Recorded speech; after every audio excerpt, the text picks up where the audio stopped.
রাজধানীর মিরপুরের একটি বাসা থেকে ৭৫ বছর বয়সী নুরজাহান বেগমের মরদেহ উদ্ধারের ঘটনা সম্প্রতি দেশজুড়ে ব্যাপক আলোড়ন সৃষ্টি করেছে। জীবদ্দশায় তার সন্তানরা সবাই উচ্চশিক্ষিত ও প্রতিষ্ঠিত হলেও শেষ সময়ে তিনি নিঃসঙ্গতা ও অবহেলার মধ্যে ছিলেন বলে অভিযোগ উঠেছে।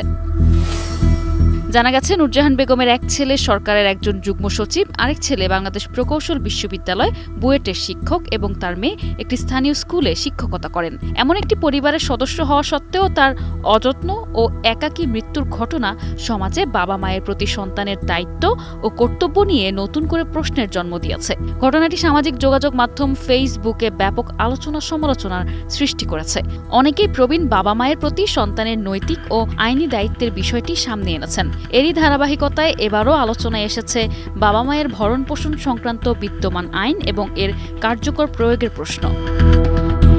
নগদ নিয়ে এলো হার না মানা হার অফার। সর্বনিম্ন ১০,০০০ টাকা রেমিটেন্স নগদে পাঠালে থাকছে স্বর্ণের হার জেতার সুযোগ।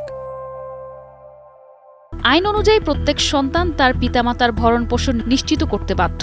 একাধিক সন্তান থাকলে পারস্পরিক সমঝোতার মাধ্যমে এ দায়িত্ব পালন করতে হবে।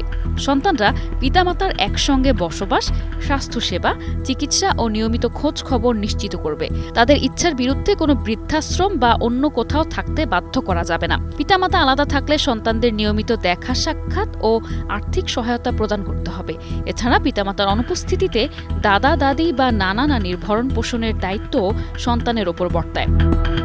আইন অনুযায়ী পিতামাতা, দাদা দাদি বা নানা নানির ভরণ পোষণের দায়িত্ব পালনে ব্যর্থ হলে সংশ্লিষ্ট সন্তান সর্বোচ্চ ১ লাখ টাকা বা জরিমানা অনাদায়ে সর্বোচ্চ ৩ মাসের কারাদণ্ডে দণ্ডিত হতে পারেন। এছাড়া সন্তানের স্ত্রী, স্বামী, সন্তান বা অন্য কোনো নিকটাত্মীয় ভরণ পোষণে বাধা দিলে বা অসহযোগিতা করলে তারাও একই শাস্তির আওতায় পড়বেন। এ আইনের অধীন অপরাধ আমলযোগ্য, জামিনযোগ্য ও আপোষযোগ্য।